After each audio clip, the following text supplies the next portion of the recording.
امام حسین رضی اللہ تعالیٰ عنہ کی شہادت کے موقع پر آج بھی دنیا بھر میں نیاز کا اہتمام کیا جاتا ہے۔ نوجوان کمیٹیز میں جمع ہو کر کھچڑے بناتے ہیں، شربت تقسیم کرتے ہیں، بڑے کمال کی ایکٹیویٹی ہے۔ بلکہ میں آپ تمام کی حوصلہ افزائی کرنا چاہوں گا کہ ایسے کاموں کو آپ اور بڑھاوا دیں، لیکن ساتھ ہی ساتھ کیا یہ نہیں ہو سکتا کہ اس محرم ہم امام حسین رضی اللہ تعالیٰ عنہ کے اصالِ ثواب کی خاطر ایک ایسا کام کریں کہ بس ایک بار کرنا ہے، اور اسے اگر زندگی مل گئی تو جب تک وہ زندہ رہے گا وہ امام حسین کے اصحالِ ثواب کے لیے ذکر کرتا رہے گا۔ جی ہاں، میں کہنے لگا ہوں کہ اگر پودا ہرا بھرا رہتا ہے، جب تک اس کی زندگی باقی رہتی وہ اللہ کا ذکر کرتا ہے، اور علماء ہماری رہنمائی کرتے ہیں کہ اگر پودے کو کسی کے اصحالِ ثواب کے لیے لگایا جائے تو اس ذکر کا ثواب لگانے والے کو اور جس کے اصحالِ ثواب کے لیے لگایا گیا اس کو بھی ملتا ہے۔ تو آئیے اس عاشورہ ہم امام حسین رضی اللہ تعالیٰ عنہ کو ثواب پہنچانے کی نیت سے اور آپ کی برکت حاصل کرنے کی نیت سے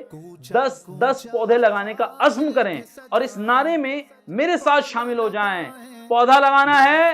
درخت بنانا ہے۔ 7 جولائی سے 15 جولائی ہم کرنے جا رہے ہیں پلانٹیشن کیمپین۔ اس کیمپین کا آپ حصہ بنیں اور ڈھیر ساری بھلائیاں